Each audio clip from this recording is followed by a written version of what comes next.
Hi, I'll be reading Percy Jackson and the Lightning Thief, Book 1, Chapter 2. Three old ladies knit the socks of death. I was used to the occasional weird experience, but usually they were over, quickly. This 24/7 hallucination was more than I could handle. For the rest of the school year, the entire campus seemed to be playing some kind of trick on me. The students acted as if they were completely and totally convinced that Mrs. Kerr, a perky blonde woman whom I'd never seen in my life until she got on the bus at the end of the field trip, had been our maths teacher since Christmas. Every so often I would spring a Mrs. Dodds reference on somebody, just to see if I could trip them up, but they would stare at me like I was psycho. It got so I almost believed them. Mrs. Dodds had never existed. Almost. But Grover couldn't fool me. When I mentioned the name Dodds to him, he would hesitate, then claim she didn't exist. But I knew he was lying. Something was going on. Something had happened at the museum. I didn't have much time to think about it during the days, but at night, visions of Mrs. Dodds with talons and leathery wings would wake me up in a cold sweat. The freak weather continued, which hadn't helped my mood. One night, a thunderstorm blew out the windows in my dorm room. A few days later, the biggest tornado ever spotted in the Hudson Valley touched down only 50 miles from Yancey Academy. One of the current events we studied in social studies class was the unusual number of small planes that had been gone down in sudden squalls in the Atlantic that year. I started feeling cranky and irritable most of the time. My grades slipped from D's to F's. I got into more fights with Nancy Bobofit and her friends, and I was sent out in the hallway in almost every class. Finally, when our English teacher, Mr. Nicole, asked me for the millionth time why I was too lazy to study for a spelling test, I snapped. I called him an old sot. I wasn't even sure what it meant, but it sounded good. The headmaster sent my mom a letter the following week making it official. I would not be invited back next year to Yancey Academy. Fine, I told myself, just fine. I was homesick. I wanted to be with my mom in our little apartment on the Upper East Side, even if I had to go to public school and put up with my obnoxious stepfather and his stupid poker parties. And yet, there were things I'd miss at Yancey. The view of the woods out my dorm window, the Hudson River in the distance, the smell of pine trees. I'd miss Grover, who'd been a good friend, even if he was a little strange. I worried how he'd survive next year without me. I'd miss Latin class, too, Mr. Berner's crazy tournament days and his faith that I could do well. As exam week got closer, Latin was the only test I studied for. I hadn't forgotten what Mr. Berner had told me about the subject being life and death for me. I wasn't sure why, but I'd started to believe him. The evening before my final, I got so frustrated, I threw the Cambridge Guide to Greek Mythology across my dorm room. Words had started swimming off the page, circling my head, the letters doing 180s as if they were riding skateboards. There was no way I was going to remember the difference between Chiron and Charon and Polydictes and Polydeuces. And conjugating those Latin verbs, forget it. I paced the room, feeling like ants were crawling around inside my shirt. I remembered Mr. Berner's serious expression, his 1,000-year-old eyes. I will only expect the best from you, Percy Jackson.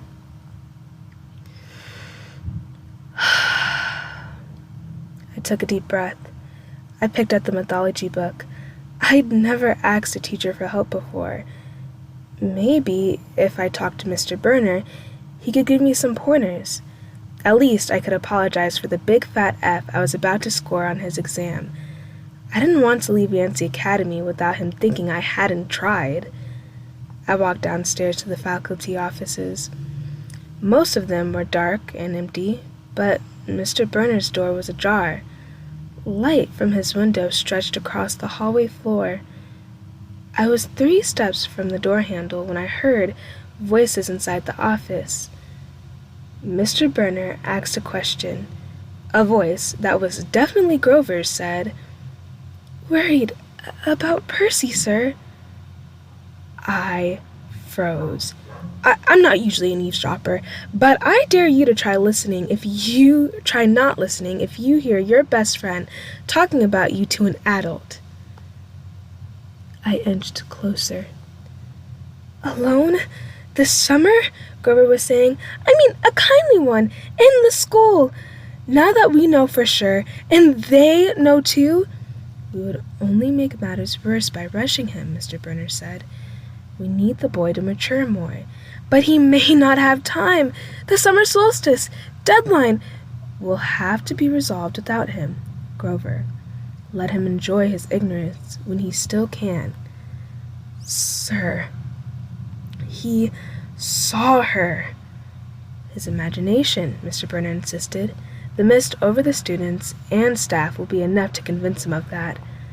"Sir, I can't fail in my duties again." Grover's voice was choked with emotion. "You know what that would mean." "You haven't failed, Grover," Mr. Burner said kindly. "I should have seen her for what she was. Now, let's worry about keeping Percy alive until next autumn." The mythology book dropped out of my hand and hit the floor with a thud. Mr. Burner went silent, my heart hammering. I picked up the book and backed down the hall. A shadow slid across the lighted glass of Burner's office door, the shadow of something much taller than my wheelchair-bound teacher, holding something that looked suspiciously like an archer's bow. I opened the nearest door and slipped inside. A few seconds later I heard a slow clop, clop, clop, like muffled wood blocks. Then a sound like an animal snuffling right outside my door. A large dark shape paused in front of the glass, then moved on. A bead of sweat trickled down my neck. Somewhere in the hallway, Mr. Burner spoke. "Nothing," he murmured. My nerves haven't been right since the winter solstice." "Mine neither," Grover said. "But I could have sworn—" "Go back to the dorm," Mr. Burner told him. "You've got a long day of exams tomorrow." "Oh, don't remind me." The lights went out in Mr. Burner's office. I waited in the dark for what seemed like forever. Finally, I slipped out into the hallway and made my way back up to the dorm. Grover was lying on his bed, studying his Latin exam notes like he'd been there all night. "Hey," he said, blurry-eyed.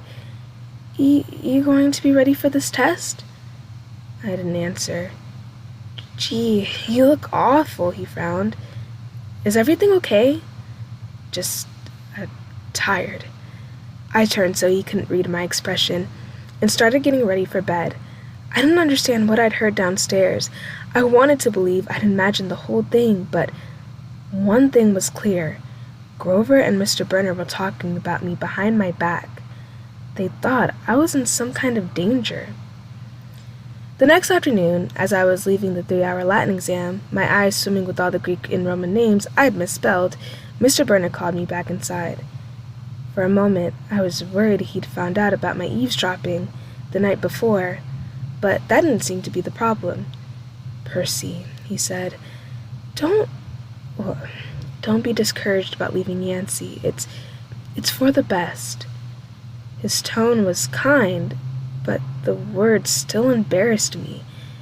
Even though he was speaking quietly, the other kids finishing the test could hear. Nancy Bobofit smirked at me and made sarcastic little kissing motions with her lips. I mumbled, "Oh, okay, sir." I mean, Mr. Burner rolled his chair back and forth, like he wasn't sure what to say. "This just isn't the right place for you. It was only a matter of time." My eyes stung. Here was my favorite teacher in front of the class telling me I couldn't handle it, after saying he believed in me all year. Now he was telling me I was destined to get kicked out? "Right," I said, trembling. No, Mr. Burner said. "Oh, confound it all. What I'm trying to say is you're not normal, Percy, and that's nothing to be—" "Thanks," I blurted out. "Thanks a lot, sir, for reminding me. Percy, but I was already gone. On the last day of term, I shoved my clothes into my suitcase. The other guys were joking around, talking about their vacation plans. One of them was going hiking trip in Switzerland. Another was cruising the Caribbean for a month. They were juvenile delinquents, like me, but they were rich juvenile delinquents. Their daddies were executives or ambassadors or celebrities. I was a nobody from a family of nobodies. They asked me what I'd be doing this summer, and I told them I was going back to the city. What I didn't tell them was I'd have to get a summer job, walking dogs or selling magazine subscriptions, and spend my free time worrying about where I'd go to school in the autumn. "Oh," one of the guys said, "that's cool." They went back to their conversation, as if I'd never existed. The only person I dreaded saying goodbye to was Grover, but, as it turned out, I didn't have to. He'd booked a ticket to Manhattan on the same Greyhound as I had. So, there we were, together again, heading into the city. During the whole bus ride, Grover kept glancing nervously down the aisle, watching the other passengers. It occurred to me that he'd always acted nervous and fidgety when we left Yancey, as if he'd expected something bad to happen. Before, I'd always assumed he was worried about getting teased, but there was nobody to tease him on the Greyhound. Finally, I couldn't stand it anymore. I said, "Looking for kindly ones?" Grover nearly jumped out of his seat. What do you mean?" I confessed about eavesdropping on him and Mr. Burney the night before the exam. Grover's eyes twitched. "How much did you hear?" Not much." "What's the summer solstice deadline?" He winced. "Look, Percy, I was just worried for you, see? I mean, hallucinating about demon math teachers?" Grover. "And I was telling Mr. Burner that maybe you were overstressed or something, because there was no such person as Mrs. Dodds, and—" "Grover, you're a really, really bad liar." His ears turned pink. From his shirt pocket, he fished out a grubby business card. "Just take this, okay? In case you need me this summer." The card was in fancy script, which was a murder on my dyslexic eyes, but I finally made out something like Grover Underwood, keeper, half Blood Hill, Long Island, New York, 800-009-0009. "What's half—" "Don't say it out loud," he yelped. "That's my summer address." My heart sank. Grover had a summer home? I never considered that his family might be as rich as the others at Yancey. "Okay," I said glumly. "So, like, if I want to come visit your mansion?" He nodded. Or if you need me." "Why would I need you?" It came out harsher than I meant it to. Grover blushed right down to his Adam's apple. "Look, Percy, the truth is, I kind of have to protect you." I stared at him. All year long, I'd gotten into fights keeping bullies away from him. I'd lost sleep worrying that he'd get beaten up next year without me. And here he was acting like he was the one who defended me. "Grover," I said, "what exactly are you protecting me from?" There was a huge grinding noise under our feet. Black smoke poured from the dashboard, and the whole bus filled with a smell like rotten eggs. The driver cursed and limped the Greyhound over the side of the highway. After a few minutes, clanking around in the engine compartment, the driver announced that we'd all have to get off. Grover and I filed outside with everybody else. We were on a stretch of country road, no place you'd notice if you didn't break down there. On our side of the highway was nothing but maple trees and littered from passing cars. On the other side, across 4 lanes of asphalt, shimmering with the afternoon heat, was an old-fashioned fruit stand. The stuff on sale looked really good. Heaping boxes of blood-red cherries and apples, walnuts and apricots, jugs of cider, and a clawfoot tub full of ice. There were no customers, just 3 old ladies sitting in rocking chairs in the shade of a maple tree, knitting the biggest pair of socks I'd ever seen. I mean, these socks were the size of sweaters, but they were clearly socks. The lady on the right knitted one of them. The lady on the left knitted the other. The lady in the middle held an enormous basket of electric blue yarn.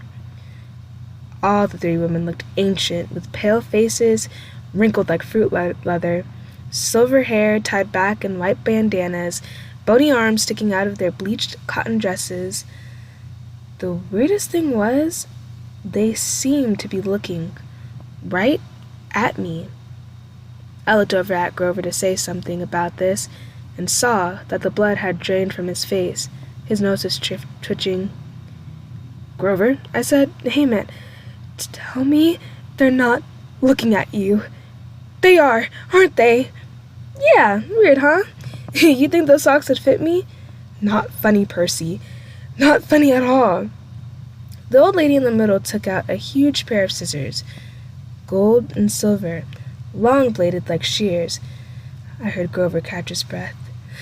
"We're going on the bus," he told me. "Come on." "What?" I said. "It's 1,000 degrees in there. Come on." He pried open the door and climbed inside, but I stayed back. Across the road, the old ladies were still watching me. The middle one cut the yarn, and I swear I could hear that snip across 4 lanes of traffic.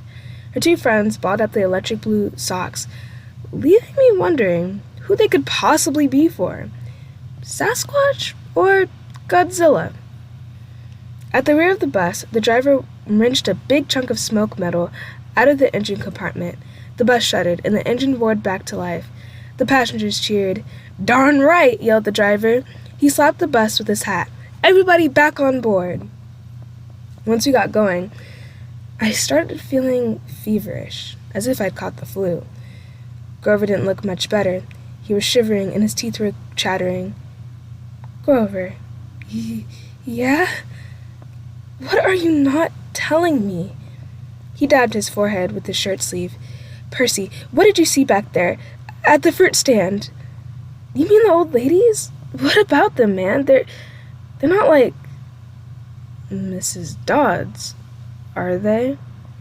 His expression was hard to read, but I got the feeling that the fruit stand ladies were something much, much worse than Mrs. Dodds. He said, "Just tell me what you saw." "Okay, the middle one took out her scissors, and she cut the yarn." He closed his eyes and made a gesture with his fingers that might have been crossing himself, but it wasn't. It was something else. Something almost older. He said, "You saw her snip the cord?" "Yeah, so?" But even as I said it, I knew it was a big deal. This is not happening," Grover mumbled. He started chewing his thumb. "I don't know. I don't want this to be like last time." "What last time?" "Always 6th grade. Oh my gosh, they never get past 6th grade." "Grover," I said, because he was really starting to scare me. "What are you talking about?" "Let me walk you home from the bus station. Promise me." This seemed like a strange request to me, but I promised he could. "Is this like a superstition or something?" I asked. No answer. "Grover, that snipping of the yarn, does that mean somebody's going to die?" He looked at me mournfully, like he was already picking the kind of flowers I'd like best on my coffin. And that is it for chapter 2. Bye!